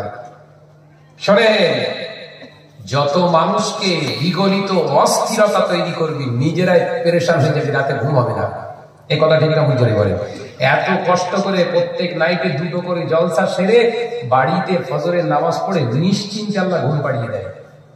তোদের ঘুম আল্লাহ হারাম করে দিয়েছে। যে দাদা হুজুর জিন্দাবাদ জিন্দাবাদ করে চেল্লাচ্ছে, অথচ দাদা হুজুর কিন্তু আওলাদদের সব গালি দিচ্ছে। একদিকে বলছে দাদা হুজুর জিন্দাবাদ, অপরদিকে বলছে পীরজাদা মানে সব হারাম কর। জোরে বলুন নাউজুবিল্লাহ। আবার যেই পীরজাদা হুজুর একজন ইন্তেকাল করছে, বলছে মানুষ হয় না, এরকম মানুষ হয় না, রহমতুল্লাহ আলাইহি। চরিত্র দেখেছে, শয়তান খেয়ে ইবলিস ফেল করেছে, স্লিপ খেয়ে গেছে। আমি সময় সময় ভাবি, ইবলিস যদি বুদ্ধি হারা হয়ে যায়, সময় সময় এদের কাছে আসে ওদের বুদ্ধি দিতে। ইবলিসের ওস্তাদ এরকম কিছু কিছু সব বেরিয়েছে। সোশ্যাল মিডিয়ায় দেখেন যত ফিতনা ফাসাদ ওই ইবলিস কোম্পানি থেকেই সব তৈরি হচ্ছে। ভাইরা, আমার নজরেরা, যুবকেরা, ছেলেরা, বাচ্চারা, পর্দানিশীনা মা বোনেরা, আল্লাহ নবী পাক জবানে জানিয়ে দিলেন, তাহলে যে যুগে দেখতে পাওয়া যাবে এমন একটা সময় আসবে, যে সময়ে মুসলমানের ঘরে ঘরে হারাম ঢুকে যাবে, মুসলমান হারাম ছাড়া চলতে চাইবে না। যুবকেরা, ছেলেরা, বাচ্চারা, আল্লাহ নবী পাক জবানে জানিয়ে দিলেন, ওই সময় উম্মত নামাজ আদায় করবেন, মসজিদগুলো বিউটিশিয়ান কালারফুল মসজিদ হবে, অথচ উম্মতের ভিতরে ঈমান থাকবে না। ঈমান থাকবে না। সাহাবায়ে কেরামদের প্রথমেই বলে দিলে সুদের আওতাভুক্ত হয়ে যাবে। মুসলমান যখন হারাম খেতে শুরু করবে, প্রথম নাম্বার অন্তর থেকে যেটা বেরিয়ে যাবে সেটা হলো আমানতু বিল্লাহি, আল্লাহর প্রতি যে ঈমান এনেছিল ওই ঈমানটা, বিশ্বাসটা আর তাদের ভিতরে থাকবে না। খাউফিল্লাহ, আল্লাহকে আর তারা ভয় পাবে না। হারাম জিনিস ভিতরে ঢুকে যাবার কারণে আল্লাহকে আর ভয় পাবে না, তারা দুনিয়ার মানুষদের ভয় পাবে এবং মরণকে তারা ভয় পাবে। এখন সমাজের মানুষ আমরা সব ভয় পাই কার? আল্লাহ না সমাজের মানুষের? কথা বলছেন এখানে সব মরণের বেশি ভয় করেন আল্লাহ। এখন সব আমাদের ভিতরে মরণের ভয়টা বেশি, অথচ আল্লাহ রাসূল বললেন মুমিন যারা হয়, মুত্তাকিন যারা হয়, তারা কখনো মৃত্যুকে ভয় পাবে না। মৃত্যুটা হলো মুমিনদের জন্য একটা খাস নিয়ামত। একবার জোরে বলুন, একবার জোরে বলুন সুবহানাল্লাহ। এখন আমাদের ভিতরে কোন ভয়টা আছে বাপ? মরণের ভয় না আল্লাহর ভয়? সব টেনশনে পড়ে গেছে, টাকা প্রশ্ন করছে, সব এরকম হয় নাকি? হ্যাঁ, সত্য কথা বলবেন, অসুবিধা কি আছে? হ্যাঁ, তার একটা এক্সাম্পল দেয়া যায়, উদাহরণ দেয়া যায়, উপমা দেয়া যায়। তার একটা উদাহরণ হলো 2020 সালের করোনা ভাইরাস। আল্লাহ পাক কোভিড-19 এই জমিনের উপরে ফেলে দিয়েছে। আল্লাহ পাক মুসলমানদের ঈমান পরীক্ষা করে নিয়েছে, ওরা আমাকে কতটা ভয় করে আর না করে। এই করোনা যার, আমি আল্লাহ একবার পরীক্ষা করে নিই। মুসলমান শুনে রেখে দিয়ে জেনে রেখে দিই, আল্লাহ নবী জানিয়ে দিলে যখন আল্লাহর ভয় মুসলমানের হৃদয় থেকে বেরিয়ে যাবে, উঠে যাবে, ওই সময় মরণের ভয় করতে থাকবে। অথচ মরণ থেকে পৃথিবীর জমিনে কেউ বাঁচতে পারবে না। কুল্লু নাফসিন যায়িকাতুল মউত সুম্মা ইলাইনা তুরজাউন। ও বাবাজি, মৃত্যু স্বাদ গ্রহণ করতে হবে। আল্লাহ ঘোষণা করে দিয়েছে, মরণের হাত থেকে বাঁচতে পারবি না। আমি আল্লাহ আমার ডাকে, আমার ইচ্ছায় তোকে চলে আসতে হবে। অথচ এমন একটা সময় আসবে মরণকে ভয় পেয়ে যাবে। দুনিয়ার জমিনে আল্লাহর ভয় যাদের ভিতরে থাকে না, তারাই দুনিয়ায় মরণের ভয় পায়। করোনা ভাইরাস ছেড়ে দিয়ে আল্লাহ পরীক্ষা করে দেখে নিয়েছে। বেঈমান বেদিন মুশরিকেরা বলে দিয়েছে, করোনা ভাইরাস নাক দিয়ে প্রবেশ করছে, গেজে পরে ঘুরছে। কথা বলছে না কেন? কি করে ঘুরছে? গেজে গেজে। দেখেন সে মাটি গরু নিয়ে যাওয়ার সময় চাচারা দাদারা সব মুখে সব কি পড়াতো? গেজে। আল্লাহ বলছে, তোরা আশরাফুল মখলুকাত, আমি তোদের বানিয়েছিলাম, কিন্তু তোরা সেই জায়গা রাখলি না, তাহলে সব গেজে পড়ে। কথা বলছেন না? গেজে গেজে পড়িয়ে দিল একদম হুজুর টুজুর সব।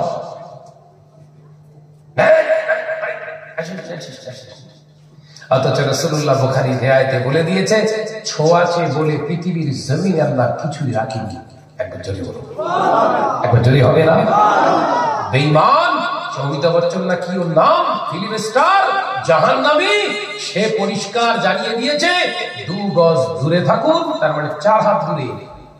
সবসময় মাস্ক ব্যবহার করুন, হ্যান্ড স্যানিটাইজার ইউজ করুন। ওই কথাটাই হয়ে গিয়েছে। কথা বলছেন না কেন? একজন নামাজি একজন মসজিদ থেকে বেরিয়ে এসে করোনা দাঁড়াচ্ছে। এই কথা ঠিক না বুঝে বলে, নামাজ পড়ে এসছে বলো, ইউজ করছে। একবারও বেটা জেনে নিল না, একজন জেনারেল শিক্ষিত ছেলের কাছ থেকে করছি, দেখুন স্যানিটাইজারটা তৈরি হয়েছে কি দিয়ে? ওতে লেখা রয়েছে 99% অ্যালকোহল, যেটা না পাক। নামাজি মুচল্লি ফুচ ফুচ করে করোনা তাড়িয়ে দিল, তার মানে কি ইমানটাও বেরিয়ে গেল। দেখছে পরীক্ষার খেলার জায়গা বুঝতে পারছেন তো নাকি? দুনিয়াটা হচ্ছে পরীক্ষার হল ঘর। যে যেমন লিখবে নাম্বার সেরকম পাবে। প্রথম বললাম না, কেউ 24 পৃষ্ঠা হাদিস পরীক্ষায় লিখে শেষ করে দিয়ে নাম্বার পেয়েছে 70, আর কেউ 42 পৃষ্ঠা লিখে নাম্বার পেয়েছে 35। এই বোঝার ব্যাপার আছে। কথা বোঝাচ্ছেন না? হ্যাঁ, দুজনের মনে লিখেছ বলো, সব থেকে বেশি লিখেছে কোন নাম্বার ভালো। ভাইরা, আমার নজনেরা, যুবকেরা, ছেলেরা, বাচ্চারা, ভট্টানিশীরা, মা বোনেরা, শুনে রেখে দিন, জেনে রেখে দিন, আজকে সমাজে এতটাই আমরা ইমানের জায়গা থেকে দুর্বল হয়ে গিয়েছি। একজন মাওলানার বিরুদ্ধে নসিহত, একজন আলেমের বিরুদ্ধে ফতোয়া জারি করছে হারামখোর। কথা ঠিক না বুঝে বলে? আলেম ওলামাদের সমালোচনা করছে, চায়ের দোকানে কে, এলাকার টপ র্যাঙ্কের শুধু খোর। আলেম ওলামা মসজিদের ইমাম সাহেবের আপনার এমনি করে মেইনটেনেন্স করছে, তাদের দেখভাল, তাদের মসজিদে রাখা যাবে কিনা এ ফরমান জারি করছে সম্পূর্ণ হারামখোর। এরা এখন সিলেক্ট করছে। এই কিছুদিন আগে একটা ফোন করলো ইমাম সাহেব, হুজুর, ফোন করে বললো, ভাইজান আমার জন্য দোয়া করেন, আমার এই সামনে শুক্রবারে ইন্টারভিউ আছে। কোথা? এক নাম করলো ওই মসজিদে, মাইনে কত দেবে শুনি কি, মানে বললো 15,000 টাকা দেবে, কিন্তু ইন্টারভিউ হবে। ওই দিনে 4 জন ইমাম একসঙ্গে আসবে, ইন্টারভিউ হবে। দেখেছেন, 4 জন ইমাম, তার ভিতরে সিলেক্টেড হবে একজন। মানে যা, যদি দেখিস দাড়ি কাটা মেকুন্দে হিজড়া মার্কা যদি কমিটি তোর প্রশ্ন করে, সম্পূর্ণ কিয়ামতের আলামতের অধ্যায় থেকে হাদিসগুলো বলবি, একদম পুরো সাইজ করে রেখে তার দিবি, চাকরি দরকার, আমি দোয়া করছি আল্লাহ অন্য পন্থা তোর দেবে। যদি দেখিস দাড়ি কাটা সুঠাট ওই মেহেন্দি জায়গায় কালো কলপ মেরে তোর সামনে বসে প্রশ্ন করছে, একদম কিয়ামতের আলামতের অধ্যায় থেকে ওই বাপ থেকে ফাটাফাট ঝাড়বি হাদিস দেখে বেরিয়ে আসে। শনিবারে ফোন করে বলছে, ভাই মনে হচ্ছে হবে না। কেন বলুন, আপনি যা বলছিলেন সেই পিসগুলোই ছিল সামনে। আমি জেনে দিয়েছি তো, যে এলাকায় মসজিদে ইন্টারভিউ দিতে যাচ্ছে সেই এলাকার মানুষের সঙ্গে তো আমার যথেষ্ট সম্পর্ক, সেখানে জলসায় যাই আমি তো জানি ওখানে বাস পড়া কারা আছে, বড় বড় বড় বাচ্চারা গাছ আছে ওখানে।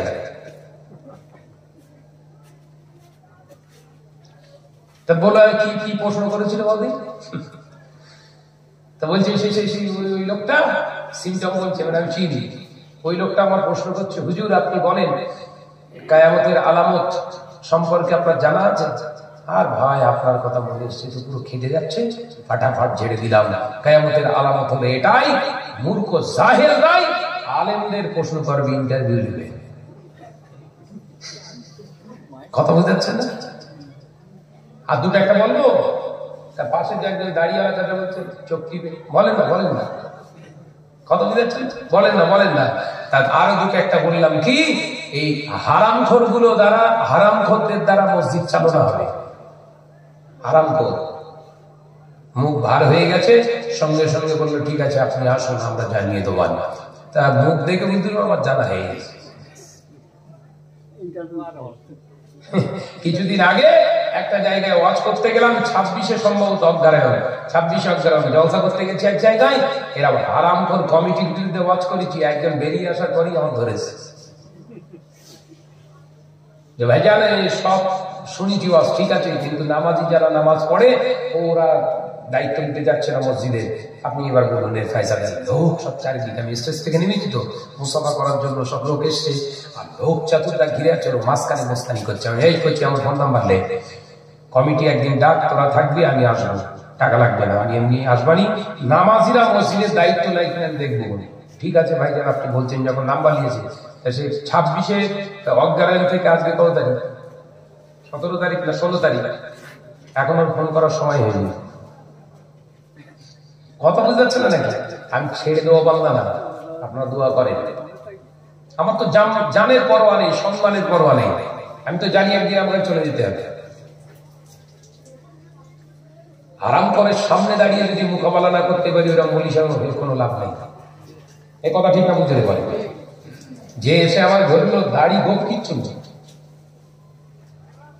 বলছেন নামাজিরা মুসল্লিরা নাকি মসজিদের দায়িত্ব নেবে কিনা, আমার ফোন নাম্বার নেই, ডেট ঠিক কর, সকাল টাইমে ফেল, আমি এসে জলসা থেকে এসে ঘুমাবো না, ডায়েরি দেখে না আসা।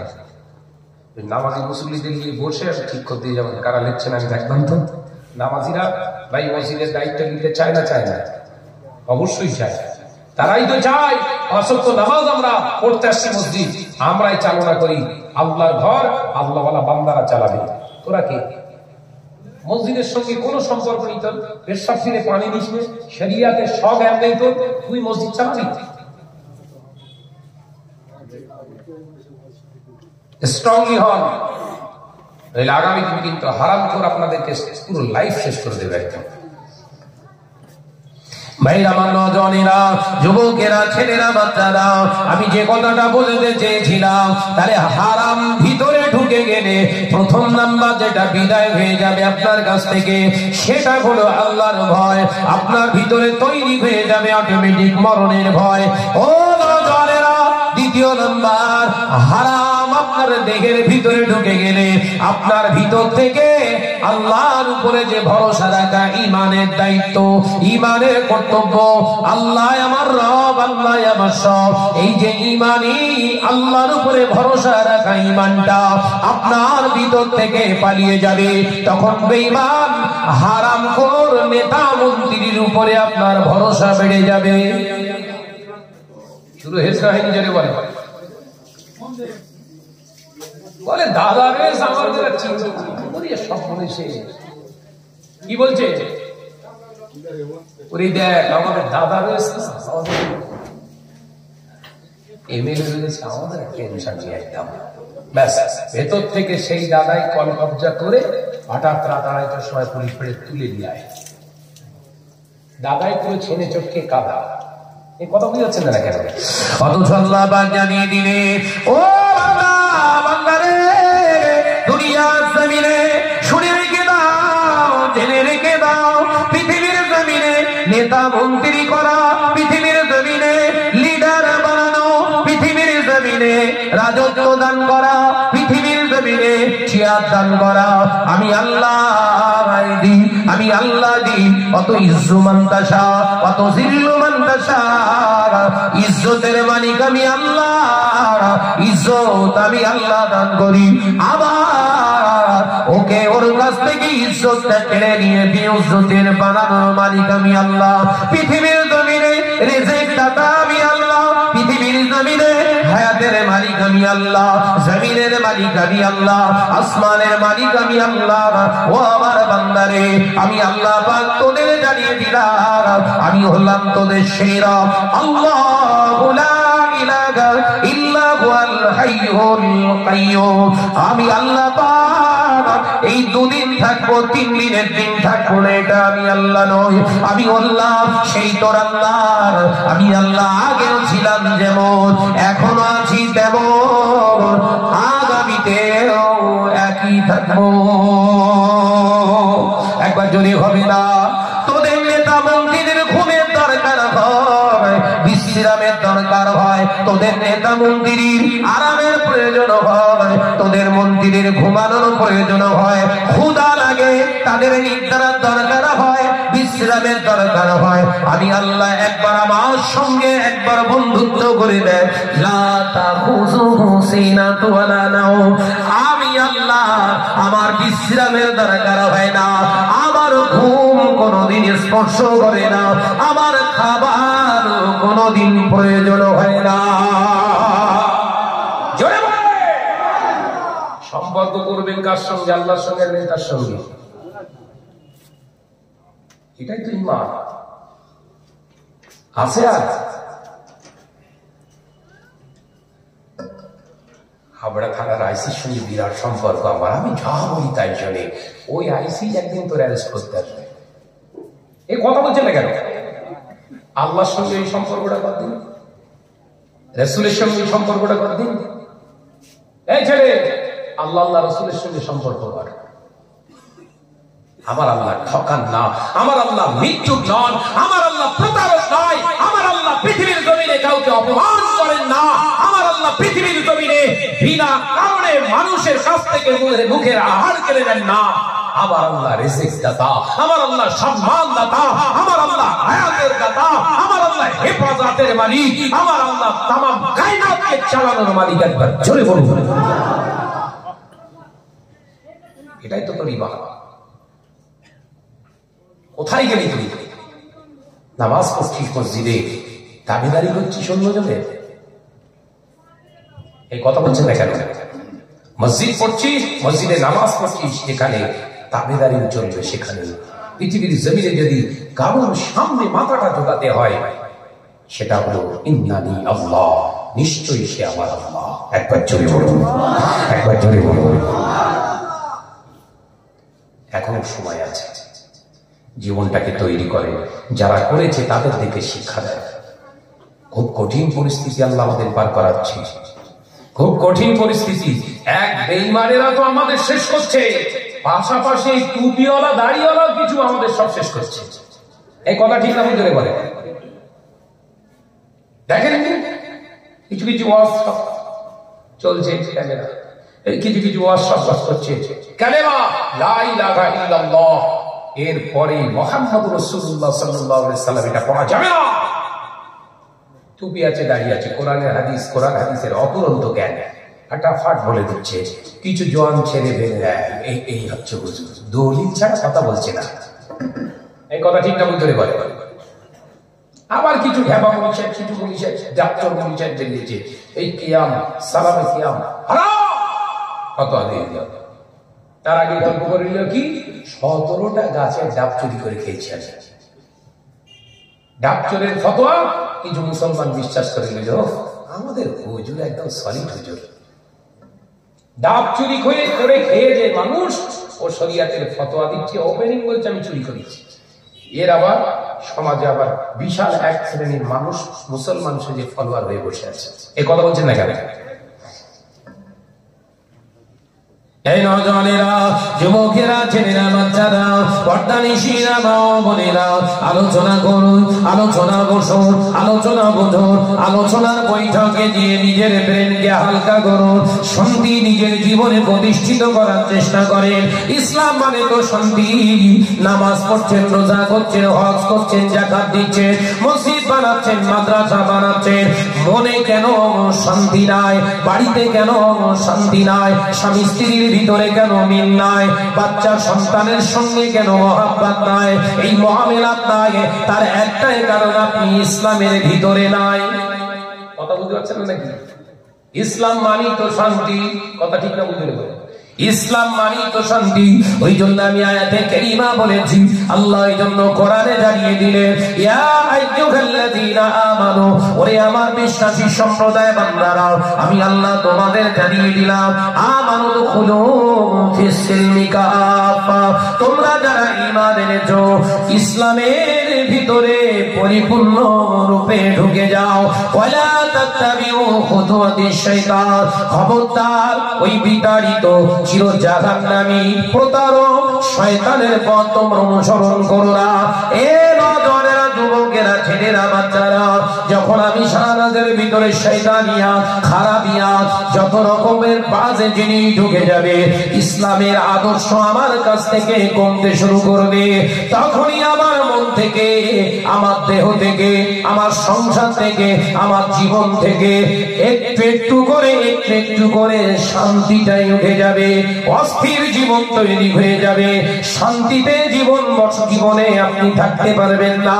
আর আমার নবীর কলিজার বিবি, আমাদের আম্মা জান হযরতে আয়েশা সিদ্দিকা রাদিয়াল্লাহু তাআলা আনহা বর্ণনা করে, আল্লাহর কসম করে বলি, আমার নবীর ঘরে টাকা ছিল না, খাদ্য ছিল না, আমার নবীর পাকা ঘর ছিল না। আল্লাহর কসম করে বলি, আমার নবীর ঘরে কোনদিন শান্তির অভাব ছিল না।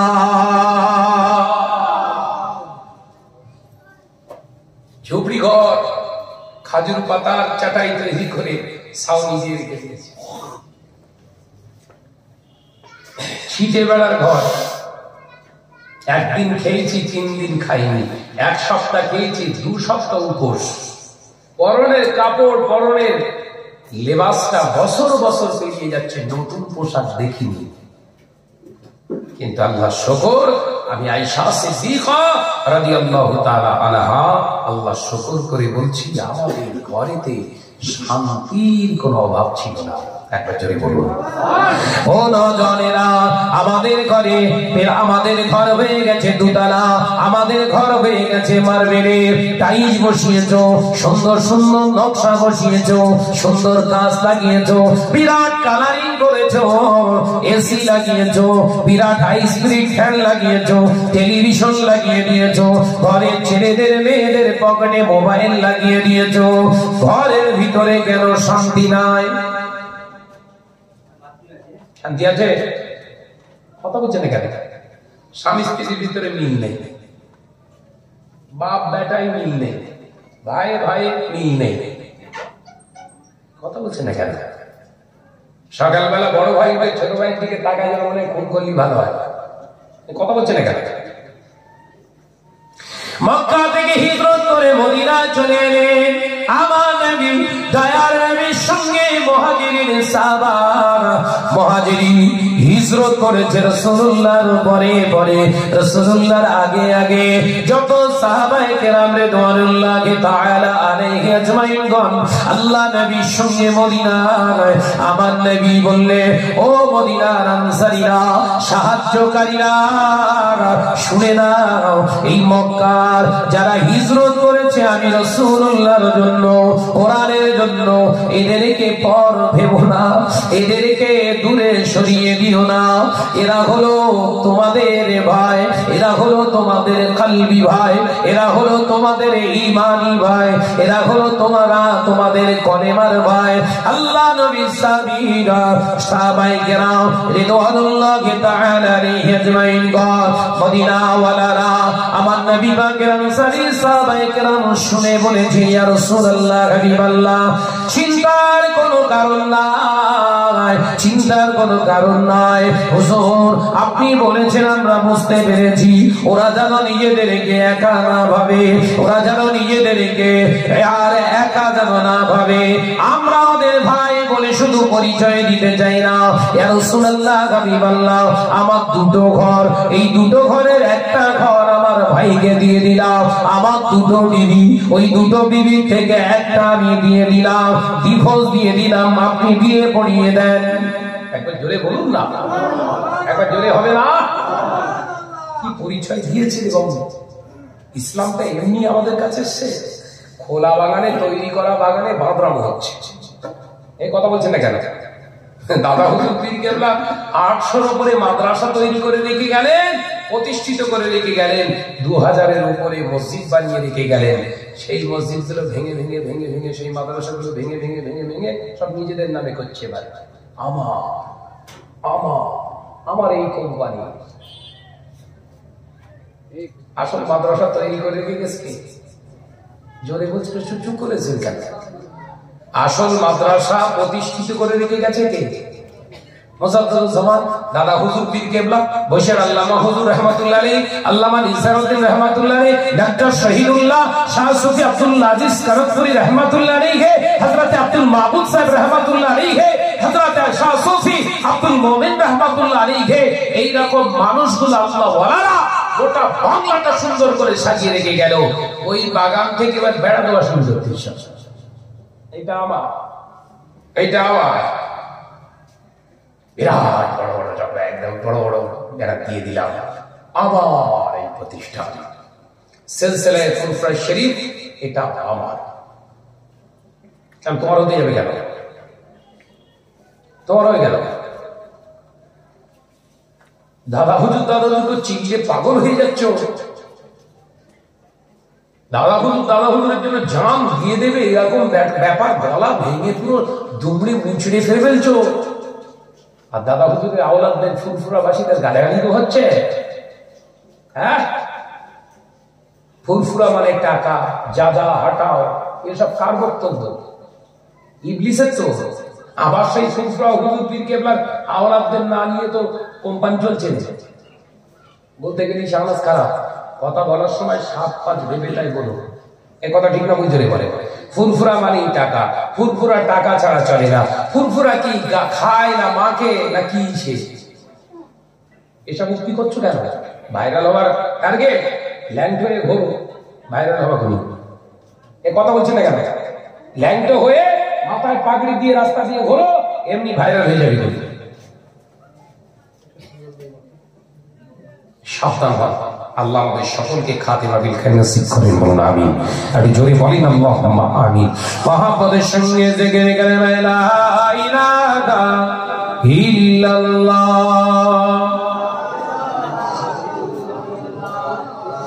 লা ইলাহা ইল্লাল্লাহ।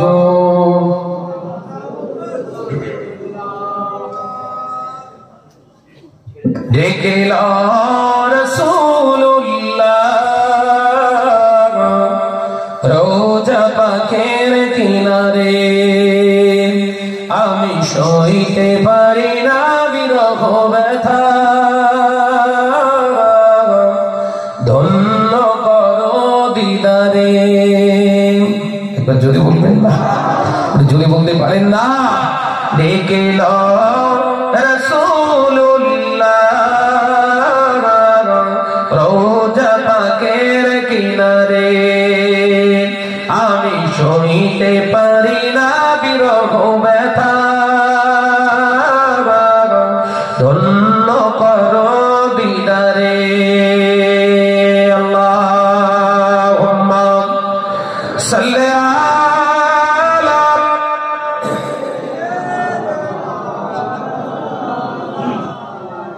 মাশাআল্লাহ মাশাআল্লাহ আরো যদি ওয়ালা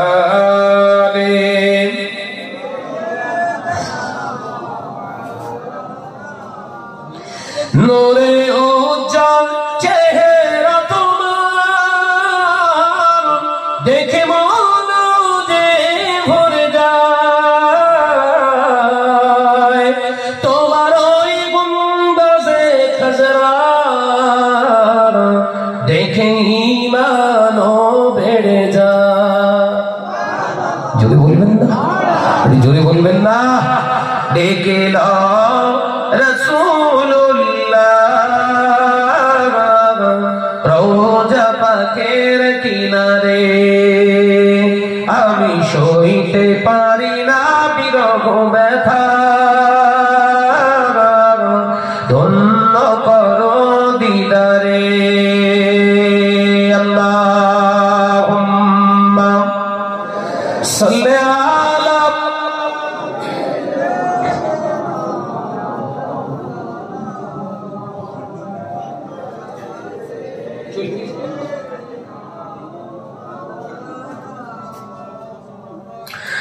মদিনার ওই আকাশ মদিনার ওই বাতাস মদিনার ওই আকাশ মদিনার ওই বাতাস মদিনার ওই জবালে উহুদ তোমাকে সালাম জানা জোরে হবে না জোরে হবে না নারে তাকবীর নারে তাকবীর সিলসিলা হযরত জামান জনাব পীর সাহেব হুজুর কিবলা জনাব পীর সাহেব হুজুর কিবলা নারে তাকবীর আওলাদে রাসূল জনাব পীর সাহেব হুজুর কিবলা নারে তাকবীর সিলসিলা হযরত জামান নারে তাকবীর